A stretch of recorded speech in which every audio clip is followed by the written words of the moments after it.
picks up. He tries a long one.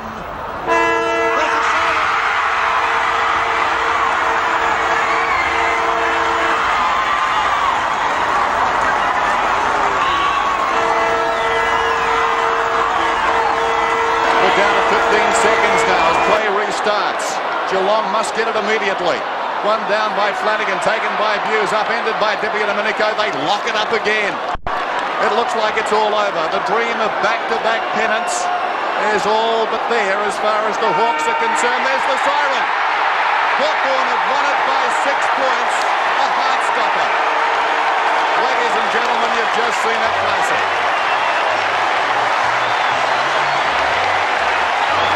The Eagles are going to win their first play.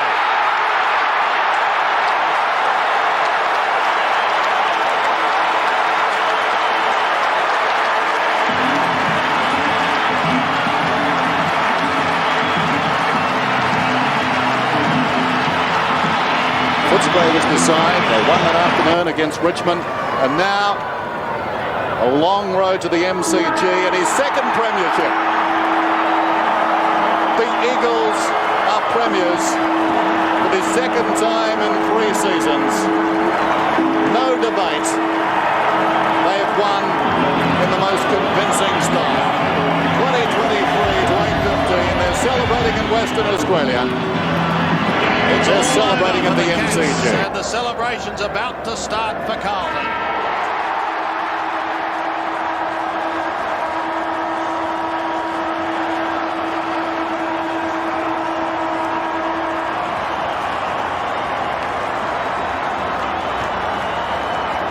It's just sinking in. David Parkin has his 4th flag.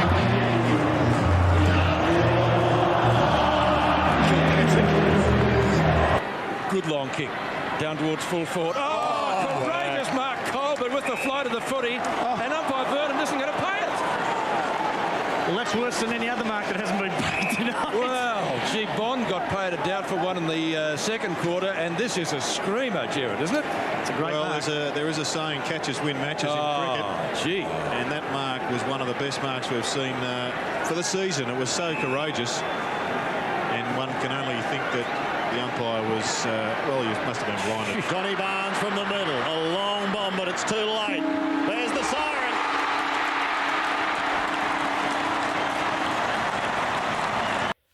The fans of the Geelong Football Club knew pain going into September 2005. I've just given you a noteworthy montage of it. Well, it went to the next level, didn't it? Friday, September 9th, 2005.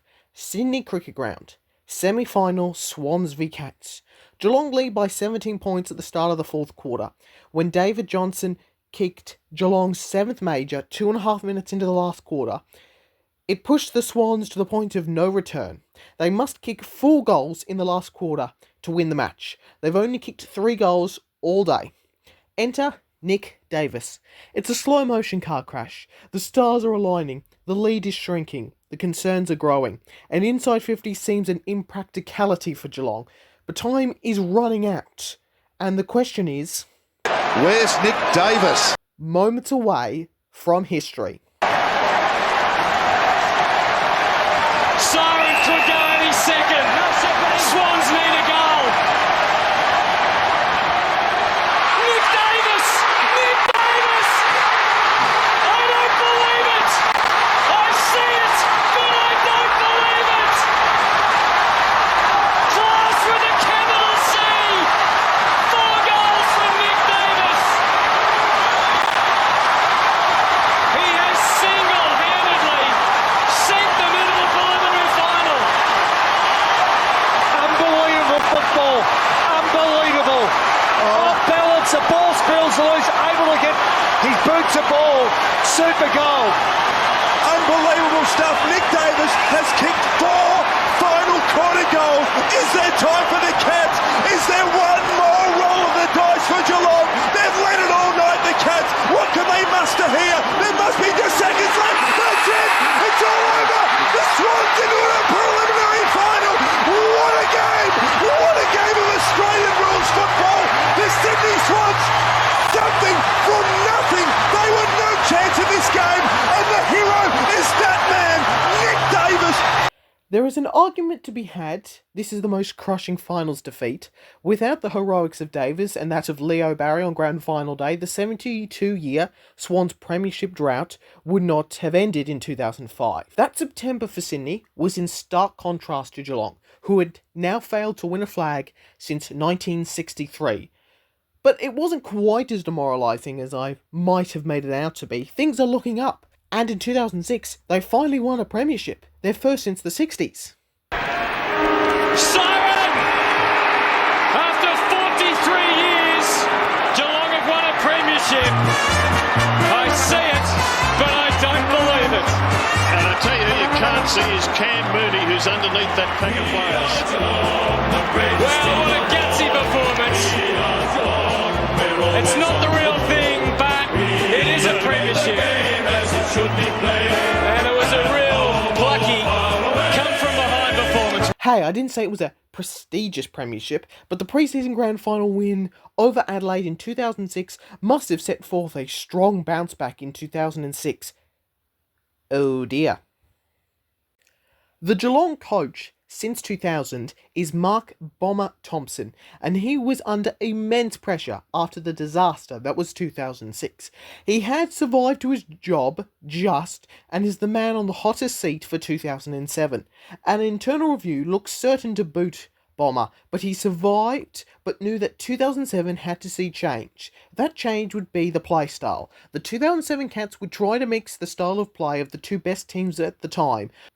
The Paul Roos-coached Swans, who played a famously defensive flooding brand that resulted in low-scoring matches, and the John Woolsfold-coached Eagles, who played a more aggressive run-and-gun style. The Cats model would look to be aggressive and move the ball straight up the guts rather than the wings. This came with the risk, though, as a turnover in the middle of the ground gave the opposition the easiest inside 50 entry of all time. Going into 2007, Geelong added two important pieces through the 2006 draft, in Joel Selwood and Tom Hawkins. The 2007 home and away season began with a hit and miss. Geelong, who started the season 2-2, headed into a round 5 match against the Kangaroos, who were 1-3, and expected to go down quite easily to Geelong. That didn't happen. The rooms after that match was one of despair, frustration, and a lot of finger-pointing. The Herald Sun John Ralph jumped all over the Cats, characterising many of their big-name players as either stagnating or even regressing. But the huge change in the 2007 season occurred in round 6 at the Telstra Dome between Geelong and Richmond. The game looked ordinary in its early stages, but after Paul Chapman's second goal of the game 13 minutes into the first quarter, which was Geelong's third, the dam burst the hell open. When Chapman kicked his third at the start of time on, Geelong led 43-0, which became 62-7 at quarter time. Every route to goal seemed to be a walk in the park. Seemed to be an easy endeavour, no pressure, as if it was a training drill. At half-time, Geelong led by a score of 126-19, the margin getting into the triple digits just before half-time. After 10 goals in each quarter of the first half, Geelong were uninterested in keeping their foot off the throttle. They had a job to do. The last quarter was easily the shortest. A 9-goal third term was followed by just the 6 goals. It was a stunning display, a complete turnaround from last week, but made even more memorable by Geelong's final score. 222 points under the roof at Docklands would not only send Richmond into the doldrums for years to come, but catapult Geelong to the stars. This was as complete of a demolition, as astonishing of a thrashing, as convincing of a victory as has been seen in the 21st century. Only a handful are even in contention, and we'll get to one of them in a bit. This launched Geelong to the stars. After the loss to the Kangaroos in round 5, Geelong was 10th. Geelong moved to second place by round 9, and in large part due to a win that boosted the team's percentage by 28%. In round 11, Geelong for the first time sat on top of the ladder. By the round 21 match against Port Adelaide, Geelong had won 50 matches in a row. Much to their frustration, many top players were rested for this match, with Thompson keeping the long term in mind. Despite one of the best highlights of Ablett Jr.'s career, the hero of the day was Dominic Cassisi, kicking the match-winning goal. Good tackle, Cassisi to win it. Kasisi does win it.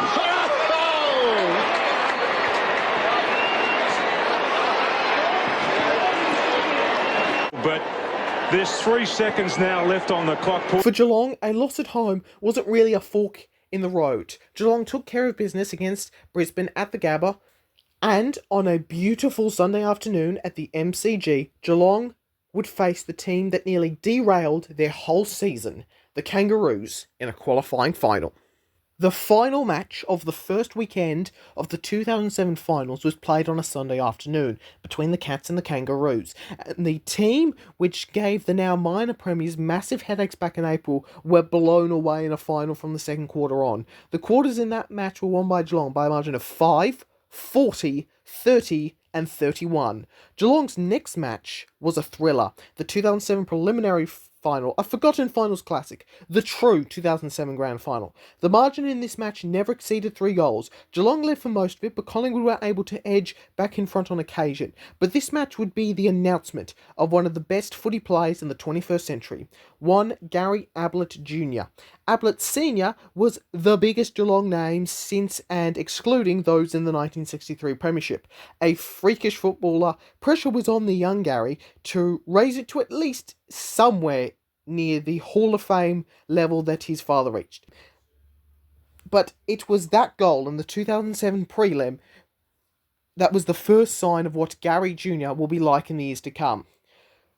For the grand final, it was Geelong and Port Adelaide. The last time they met, it was close.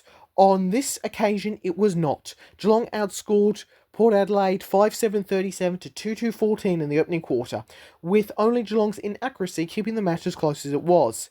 The Powers coach's box had problems. They then kicked 5 goals in the first 12 minutes of the second quarter. Geelong players ran out for the second half, knowing they were going to do something the champions of the club failed to do for the previous 44 years. But celebration did not mean a reduction in the scoring rate. A 7-goal third quarter to which Port Adelaide could only answer 1 in the third quarter extended the lead to 90 points.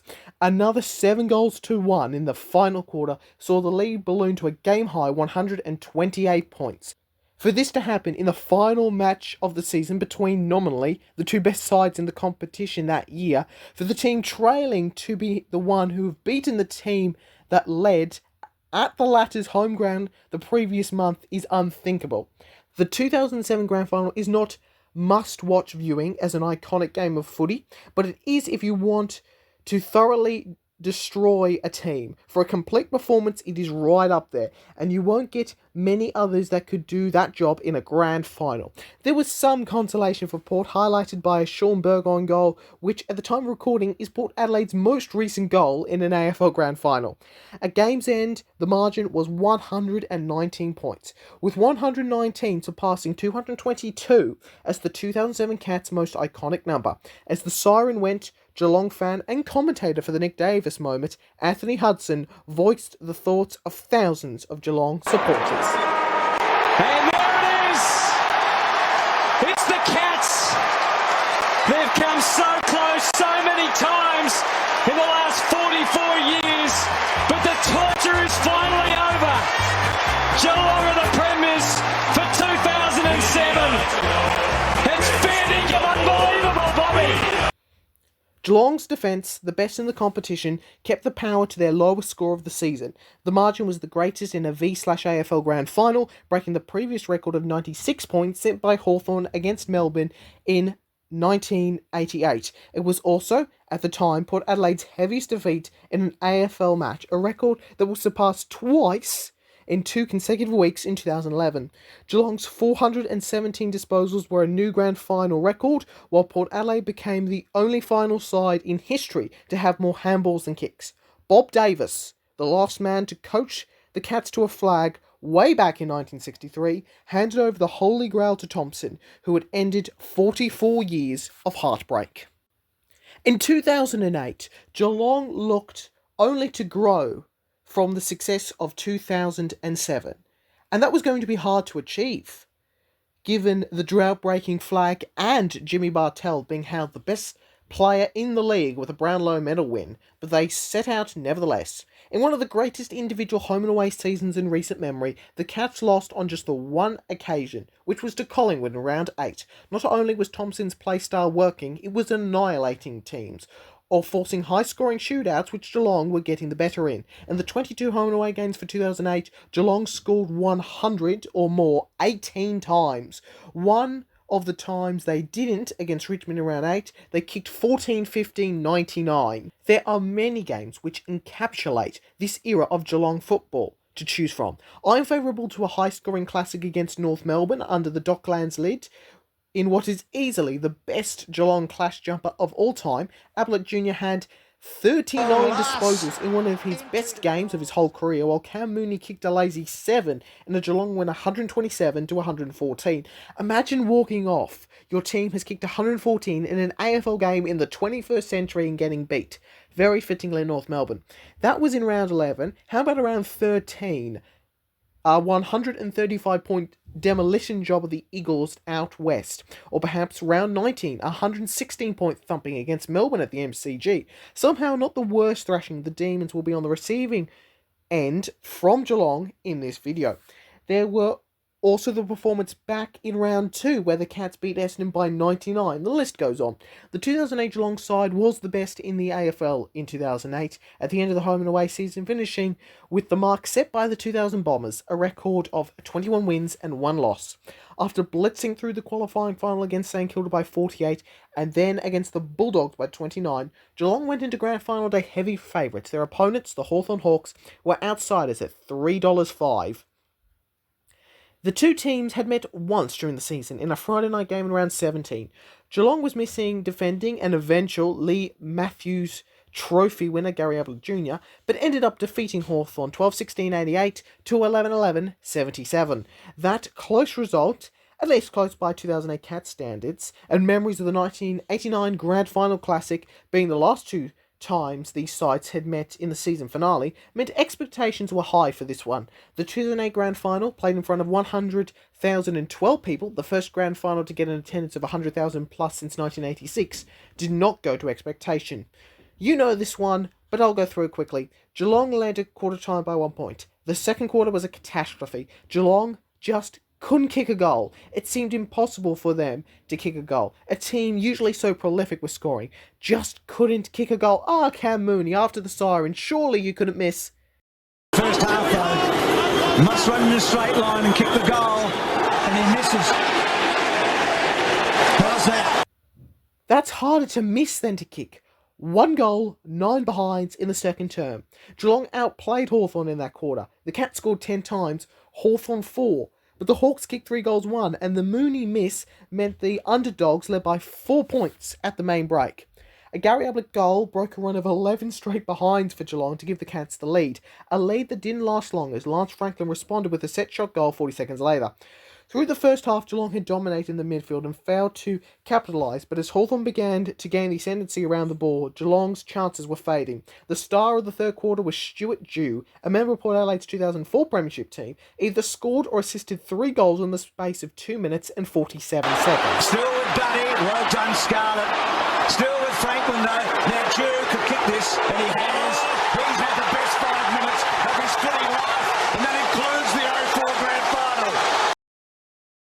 2 late Geelong goals made the margin 17 points at the last change. When Lance Franklin and Sam Mitchell each goaled early in the last quarter, the result was without doubt, and the margin would stay at around the same mark for the last half quarter. Hawthorn had won the 2008 AFL Premiership. Shane Crawford had won a Premiership in his 305th and final game, and his iconic "That's what I'm talking about" became the match's most iconic soundbite. The 2008 Grand Final is so similar to the 1963 Miracle match, in the sense that it was the most surprising Geelong loss since, and Geelong kicked themselves out of the game. Well, sort of. Because of Geelong's 23 behinds, 11 were rushed in very deliberate fashion. From 2009, the deliberate rushed behind rule was introduced, which makes most of these 11 on that day illegal, and gives the non-offending team a near certain goal. By the sheer numbers, the 2007 and 2008 Cats are the best team since the 2000 Bombers. They are numbers that seem like, with the way the AFL has been played in the last decade or so, numbers that are unlikely to be replicated or beaten.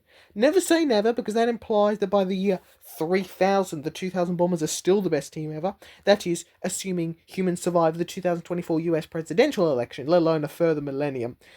But at any rate, the greatest runner-up team of all time looked for vindication in 2009. Drive that we have. We've beaten Geelong when it matters.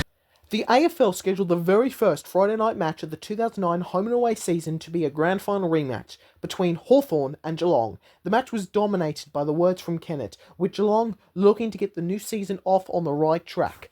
Following making a pact after the shock grand final loss, later made public by Paul Chapman, which vowed never to lose to the Hawks again, Geelong would beat Hawthorn by 8 points to begin 2009. This began an extraordinary run of form. By the end of round 13, Geelong had won 16 games in a row, the 4 in the pre-season and 12 in the home and away season. They were by far the best team in the competition, bar none. Well, maybe bar one, because St Kilda are also 13-0. And guess who's clashing in round 14? The two 13-0 sides meet, with the overarching question for the match being who will come out on top. There has never been two undefeated teams who have met each other this late in a season. In 1991, the 6-0 sides of West Coast and Essendon met at Windy Hill in round 8. These two sides have won a further 7 matches, and since 2007, Geelong have won 55 of their last 58 matches. The match was originally scheduled to commence at 2:10, with a delayed telecast on the 7 network to commence at 3 p.m, which was standard scheduling for Sunday afternoon matches at the time.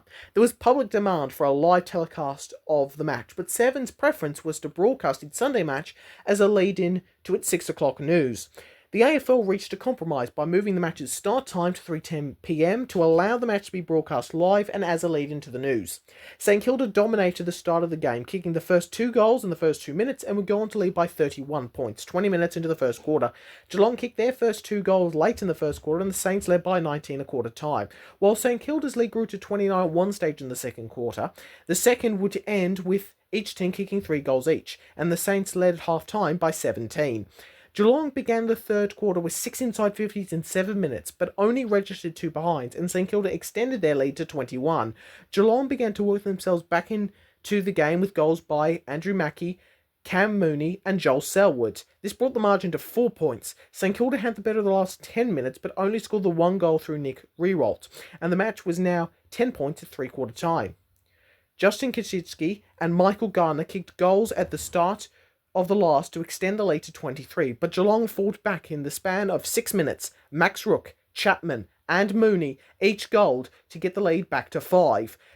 Stephen Milnes responded for St Kilda, and Nick Del Santo behind made the difference 21 minutes into the last quarter. But quickly after, Darren Milburn and then Matthew Stokes each kicked goals, which for the first time since the start of the match levelled the game. For about 7 minutes the game lingered perfectly in the balance, but with under 2 minutes left, Luke Ball for St Kilda sends the ball towards the top of the goal square. Goes to Luke Ball, dropping back is Rewalt. It's in his ballpark. Gardner now!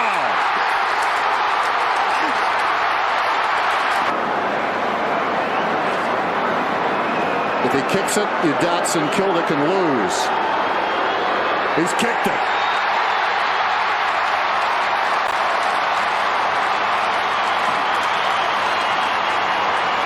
It was Michael Garner's 4th goal of the afternoon and gave the Saints a 6-point lead, which they would hold on to. Quite a way for Geelong to lose for the first time in a season. Maybe the greatest home and away match in V/AFL history. It is certainly the greatest game where one team did not lead at any point. Geelong never had the lead at any point in this match, in spite of going into the match firm favourites. The Cats were rattled with this loss, losing to Brisbane at the Gabba by 43 points. After that, Geelong took on Hawthorn in round 17 and looked to be staring down the barrel of a defeat when Brent Guerra goal to give the Hawks a lead of 28. But Hawthorn were unable to kick a goal after that, and Geelong stormed all the way back. A Jimmy Bartell behind just beyond 28 minutes after the start of the last quarter levelled the game. With seconds left, Geelong had the ball, but needed a mark. Just on the move and run through. Just get ready. Seconds ticking down. Can the Cats snare it? Lewis overran it. Corey out the back, trying to work his way through trouble. Boot to ball. Who will clear it? Bartell's taken the mark. Jimmy Bartell can make a hero of himself. Oh, yes, somehow I forgot. Kelly Underwood was commentating the game, and yes, people were calling her terrible back then. Anyway, Bartell gets to win the match with a kick after the siren. Jimmy Bartell, the Brownlow medalist. Blighty, stop lining me up in the commentary box. He approaches, he comes in, he's kicked a point. The best point he'll ever kick. How sweet is redemption? In spite of the win, Geelong still sat behind the ladder leaders St Kilda, who at this point was still undefeated, something that would end in round 20. The 2009 Saints would finish with a record that has just one more loss than the 2008 Cats. 20 wins and 2 losses. Round 19 against Carlton, and round 21 against the Bulldogs, with the third and fourth loss for Geelong in 2009, with an 18-4 record, enough to finish second heading into the final series of 2009. It was smooth sailing for the Cats through their first matches of the 2009 finals, winning by 16 points against the Bulldogs in a qualifying final, before thrashing the Magpies by 73 in the prelim, setting up a contest with St Kilda, who themselves beat the Magpies by just 28 points, and then the Bulldogs by just 7 points in the prelim. The two best sides would duke it out for the Premiership, with the newly crowned Brownlow medalist Gary Ablett Jr. out there for the Cats. He was the second Cat to win Charlie in 3 years. The grand final we got was a classic. We wouldn't know the winner until the dying moments. The game's first goal was in the 3rd minute, when Max Rook goaled after winning himself a hole-in-the-ball free kick, due to a run-down tackle on Raphael Clark. Cameron Mooney added Geelong's second in the 8th minute. After that, though, St Kilda began to dominate the middle of the ground, with Lenny Hayes having 11 disposals in the first quarter. However, the Saints could not capitalise. 14 forward 50 entries resulted in just 2 goals too, but were countered with the grand final goal from Joel Selwood. When Adam Schneider kicked the third for St Kilda, it ensured a 2-point lead for the Saints at the first break. Sean Dempster extended the St Kilda lead early into the second quarter, but a series of frustrating misses from the Saints put the lead at just 10. Shannon Burns put one through from the square in the 13th minute before Ablett Jr. put the Cats back in front in the 20th minute. In the 24th minute, Zach Dawson made a big error with a kick across the face of goals, and Tom Hawkins looked to punish. Cats front half, not looking terribly frightening, but there's a frightening error by Dawson, and Hawkins makes him pay. You might have noticed the very hesitant reaction from the Tomahawk, and well, this is why. What's worse than a forward missing a shot at an unguarded goal from 5 metres, an umpire making the wrong decision from that very situation? Before anyone had really worked out what had happened, Paul Chapman kicked a centre clearance goal from a centre bounce that should not have happened. But before you get too angry, Saints supporters, remember, if any team is aware of goal umpires' decisions that would have been easily overturned if a goal review system existed in 2009, it is the 09 Saints. Anyway, it was St Kilda who ended the first half in a great flurry. Clinton Jones kicked a goal with 53 seconds left, and then with just 5 seconds left, Justin Kaczynski kicked a goal off the ground from the goal square, which seemed to set the half-time score locked at 43-43. But, as TV audiences watched that goal, we learned that this would not be the case. What a massive play. Hang on. What's happened down here? It's a free kick. It's another free kick to the Saints. It's another free kick. To the goal umpire right here. Let's see. Demonstrative abuse. No, this is massive. It's the demonstrative talk to the goal umpire. He's paid another free kick. As Schneider finishes it off, and all of a sudden St Kilda is in front. Yes, that is right. A dissent free kick. Demonstrative abuse. Sorry, McBurney, demonstrative abuse against Darren Milburn. Perhaps the dumbest thing done on a grand final stage, where Milburn abuses the goal umpire for not calling this a touch behind, when it wasn't even close to being touched by Milburn. Schneider kicks the goal from point-blank range, and all of a sudden, St Kilda are a goal in front at half-time in a grand final. The third quarter was the ugliest of the match, and a low-scoring one too. Mooney kicked the first goal of the quarter from a pack mark before the second came through a similar goal to Nick Riewoldt.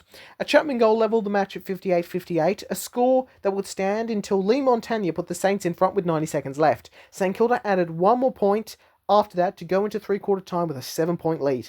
In the second minute of the final quarter, Tom Hawkins kicks a goal, and then the stalemate truly arrives. For 21 minutes, All that is managed is 2 St Kilda behinds and 2 Geelong behinds. When Selwood kicks the 5th of those, it levels the game once again, and right on the 5-minute warning. TV viewers will not know about how much longer is left in this classic finale to the 2009 season. By my count though, there's about 3 minutes and 45 seconds left when Steve Johnson marks and spots Ablett all by himself in the middle of the ground. As the ball launches its way there, Zach Dawson leaves his man and times his run perfectly, and at this moment, St Kilda may have at least one hero, but instead comes our hero, stage right, Matthew Scarlett. He's been there through it all. Picked for Geelong in the 1997 draft and debuting the next year, he has been through the losses for Geelong to Brisbane in 2004 and Sydney in 2005. He had 29 disposals in the 2007 Grand Final and shut out a team as he did many times in his Hall of Fame career. But his most memorable moment, his legacy, is just a completely unplanned toe poke. From one father-son pick to another, Ablett is off. Dawson has left his man. It's just Ablett and Mooney, all by themselves running through the centre square. Ablett has time to take a bounce or two and maybe have a shot, but he doesn't. He kicks to the goal square, perhaps thinking the presence of Mooney was that of a Saints defender chasing him. He kicks to the goal square. It hangs for the longest time. When it comes down, the result is instant history. He drills it long to the tip of the goal square. Big flyers wanted. Varco, handball's over. It's a snap. Ball Chapman, and Chapman's kicked the goal. Varco gives it to Chapman, who puts it through just the second goal of the term and gives Geelong the lead once again. It is a goal where it only happens because everything went right for Geelong. If one thing in this chain is off, Geelong probably don't score and maybe even concede themselves. Dawson's score was in hindsight the best thing for Geelong because it guaranteed a moment of madness which turned into sporting stardom for Geelong. Well, hang on, let's not get too carried away here. By my estimate, there's still about 3 minutes and 15 seconds left. Time enough, surely. Well, Geelong just lock it forward, and Tim Lane pronounces the Geelong win with this Max Rook behind. Rook off the ground, there's 7 points up, and surely that'll do it. St Kilda need 2 goals, and I don't know that they've got the time to do it. Many Geelong fans cheer louder for the Rook behind than the Chapman goal, because surely that's it. Well, by my count, there's still about 110 seconds left. The 5-minute warning once again, showing humans think way more time has passed than what actually has. St Kilda take it forward, needing 2 goals to win and 7 points to force a replay. A Stephen Milne kick tumbles inside 50, but Scarlett stays composed and forces a rush behind, and giving Geelong a kick to get it out of the area. Taking the kick is Darren Milburn, at the same end of the ground where he made a terrible mistake. He nearly makes another. Umpire McBurney calls him to play on, and he gets his kick away just before Rewalt smothers it.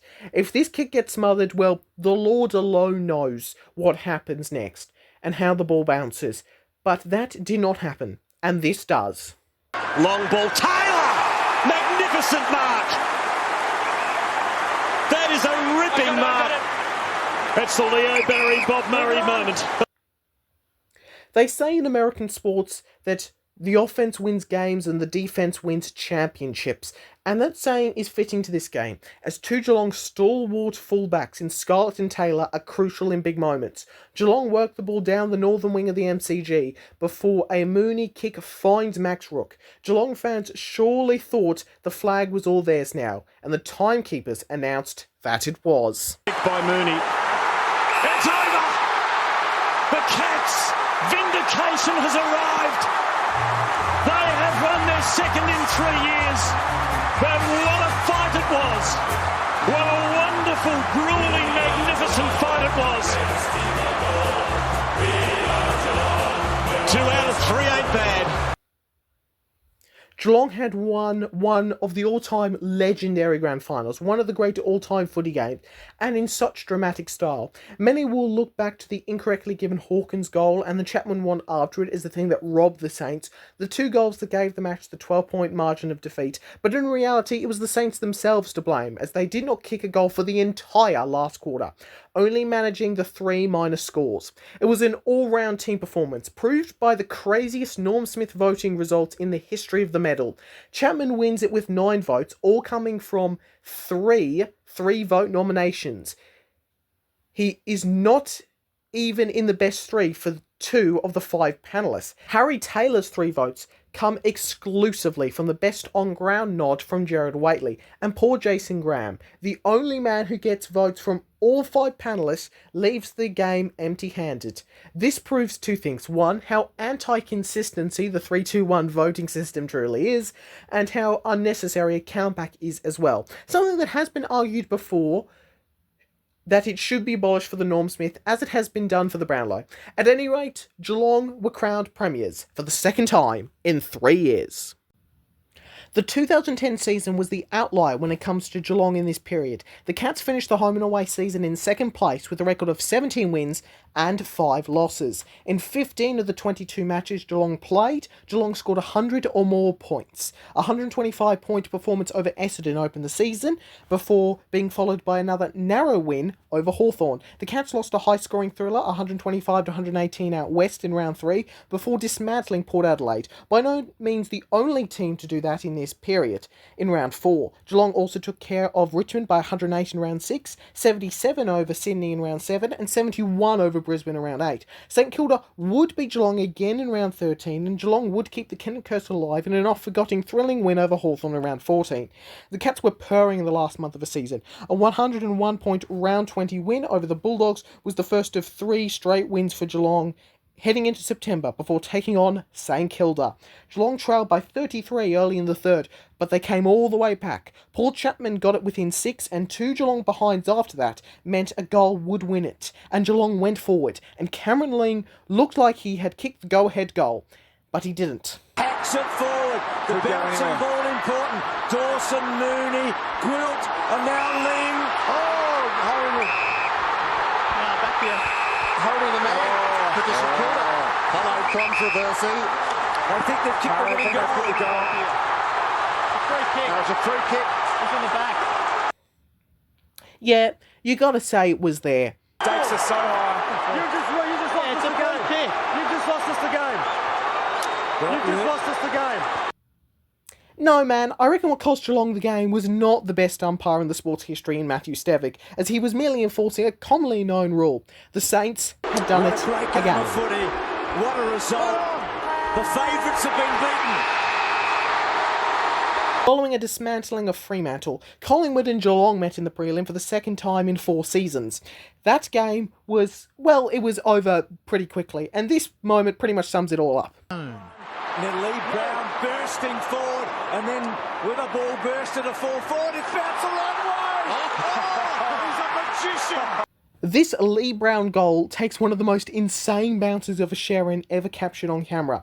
So of course Collingwood won that prelim, and after needing a replay, the Premiership. But that bounce would symbolise the change of events for the leader of the side on the other side of that bounce. Geelong's coach, Mark Thompson. On October the 4th, 2010, Thompson announced that he'd done all he could, and he would be jumping before anyone inside the club got a chance to push him. The burnout that had come with being the second longest serving coach in Geelong's history had taken its toll. Brenton Sanderson, Thompson's assistant, looked to be the early favourite to be the replacement, but Geelong went outside, going to a 215-game Lions legend and 3-year assistant at Fremantle. Welcome, Chris Scott.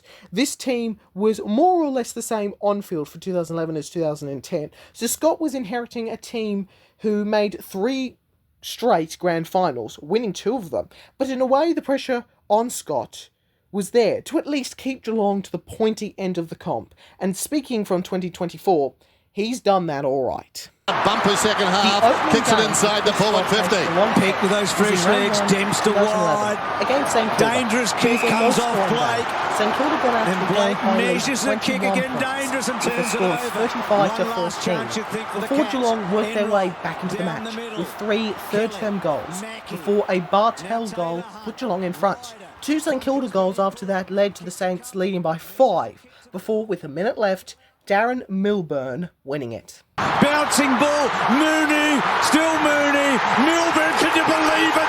The oldest player out there, the sub, probably wins it for him. Chris Chris Scott gets off the mark right from the start, and the Scott-led Cats won their first 14 games of the home and away season, but had gone through the season failing to win matches by a massive score.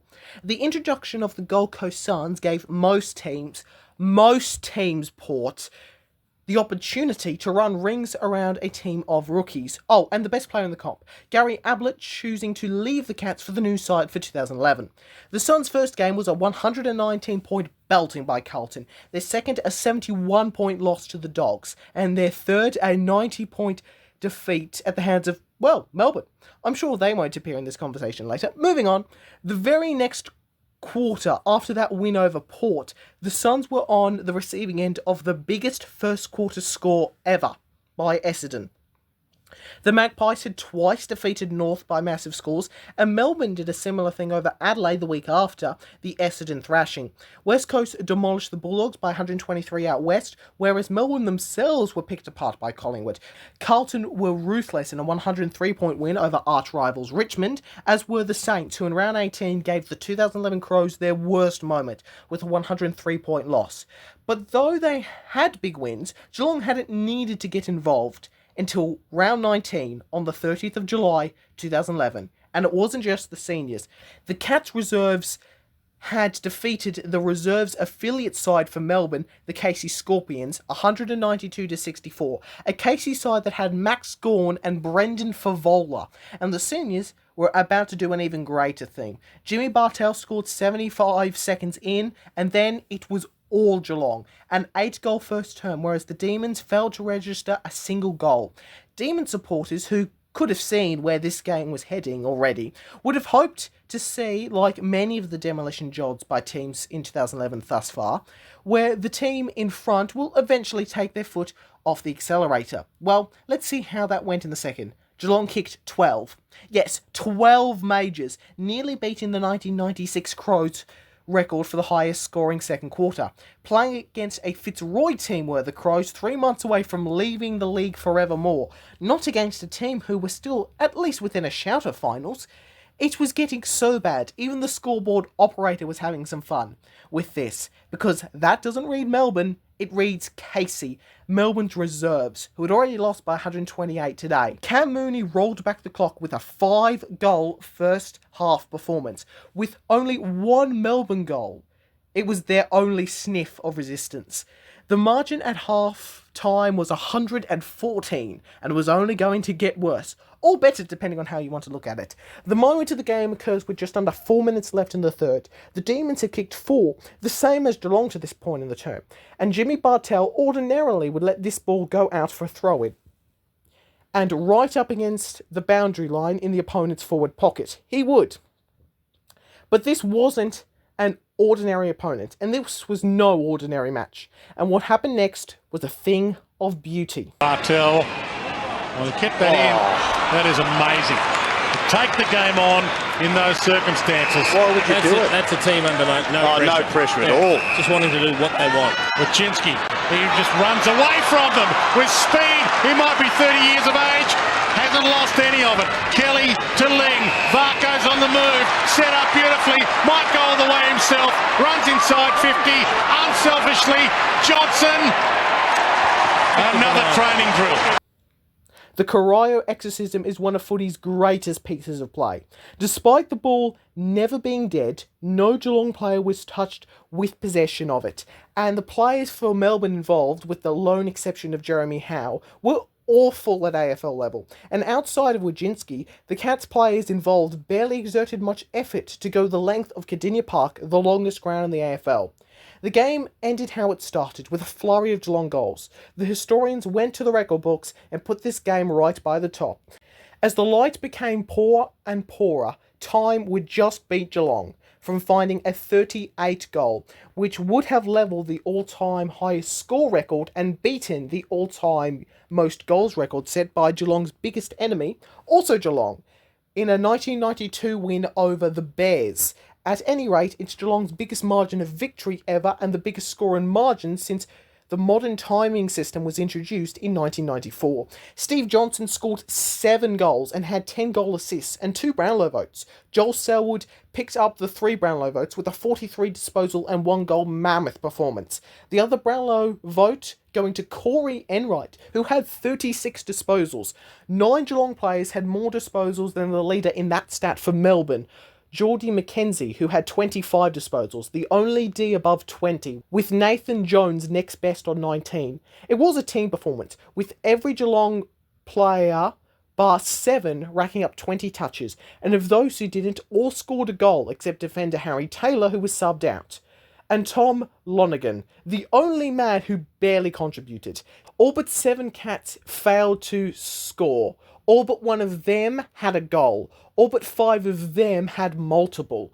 Melbourne's Brett Maloney went statless that day. No disposals, no tackles, no 1%ers, a complete empty sheet. This was the beginning of even bigger demolition jobs in 2011. The Cats did it the very next week with a 150-point win over a Gary Ablett-less Gold Coast Suns, and Port Adelaide suffered back-to-back annihilations that crippled the club for years to come. Even Collingwood, the minor premiers, right at the end of the home and away season, weren't out of the reach of a Geelong trouncing over them, albeit in what was an effective dead rubber. But nevertheless, that was the perfect way for the Cats to head into the final series of 2011. The 2011 finals saw a draw card that was bound to entice Geelong and Hawthorn meeting in their first finals matchup since the 2008 Grand Final, but this time there was no disaster. Despite falling behind early, Geelong kicked 5 goals to 1 in the second quarter and did not look back. A run of 4 goals in as many minutes in the third quarter as the term ticked into time on, and Geelong would lead by those 4 goals at the last break. Only 2 goals won in the last quarter was not nearly enough for Hawthorn, and the Cats kept the Kennekers alive with a 31-point win. After a brilliant semi-final win against Carlton, West Coast would take on Geelong. Geelong dominated against a team whose true grand final was really on the other side of the country the week before, but the big story into grand final week was that of Steve Johnson, who was injured and subbed out of that preliminary final. He was up against it, racing the clock to be fit enough to play in the big dance against a Collingwood side, which robbed us of seeing a Kennett-Curse grand final contest with a narrow, famous win over Hawthorn the night before the Geelong win. Johnson would suit up on grand final day, and the game itself started well for Geelong. Collingwood versus Geelong. At the first bounce, it's Jolly against Ottens. Jolly got the tap. Ottens fed it out to Selwood. Straight away off to Varco. Varco can go all the way. Runs to 45. Travis Varco! Oh, what a start for the Cats! Just like that, Travis Varco scores the opening goal of the game after only 11 seconds, the fastest in a V/AFL Grand Final to date. Varco added his second in the 4th minute. When Geelong led 14-0, Collingwood began to assert themselves in the game. A big set-shot goals from beyond the 50-metre arc by Travis Cloke closed the gap to 14-13. From that point, the match was goal for goal, with Andrew Cracker, Steve Johnson, Luke Ball and Joel Selwood each kicking majors. And all that means Geelong lead by 1 point, 27-26 at quarter time. Collingwood opened the second very strongly, kicking 3 goals in the first 10 minutes to lead by 18. Matthew Stokes ended the run of Collingwood goals in the 11th minute, and Hawkins and Johnson both missed chances, and Collingwood would go coast to coast with Cracker converting from a strong contested mark. James Podsiadly, to add to Geelong's worry, had his game ended with a right shoulder injury. Podsiadly was substituted off for Mitch Duncan. Geelong would close the gap on Collingwood, with a Steve Johnson goal answered soon after by Steele Sidebottom. Joel Selwood would goal from the goal square to narrow the margin to 9 points. A crucial error occurred right near half-time when Collingwood ruck Darren Jolly's hit-out near the boundary line went out on the full, which is illegal. Jimmy Bartell kicks a goal from a free kick and Collingwood go into half-time with just a 3-point lead. For the first part of the third quarter, it was a goal-for-goal affair, with the lead changing 5 times. Geelong goaled in the 4th minute, with Hawkins kicking off the ground from the goal square. Sherrod Wellingham kicked a goal soon after. However, in an opposite moment from what happened in 2009, replays show that the ball had hit the post. This time, this goal was going to work against Geelong. So just quickly, the AFL saw what happened in 2009, how it nearly ruined that game, because that was all people would have talked about had it not been for Scarlett's toe poke and Max Rooks after the siren goal, which made the margin 2 goals, not 1, and still they didn't bother to introduce some goal review system until 3 years later. Gee whiz, this league takes forever to make sensible change. Back to the game. This one had seesawed for much of the day, but when Jimmy Bartel regained the lead for Geelong in the 24th minute, there was no going back. Geelong ended the quarter with 5 goals, 2 more than the Pies. The Cats bookended their majors with Hawkins' goals off the ground, and Geelong was up by 7 points. Hawkins gave up the chance to score the first goal of the loss by hand-passing the ball to Steve Johnson, who scored the goal. In the 9th minute, Varco scored his 3rd goal, and when in the 15th minute, Bartel goaled from a set shot and the margin was out to 26 points, it was party time for Geelong. This grand final had 2 icing-on-the-cake goals from its 2 most appropriate sources. The first from Steve Johnson, who had done so much just to get to grand final day. He kicked his 4th goal. That must have felt so good for a man who could not even walk in a proper fashion a week earlier. The second came from a man who's been a constant throughout this piece, but he's been behind the scenes, leading the way, the captain, Cameron Ling. He etched his name into grand final day folklore with a captain's goal in what was to be his last match. Geelong scored 5 goals to 0 in the final quarter and scored the last goal.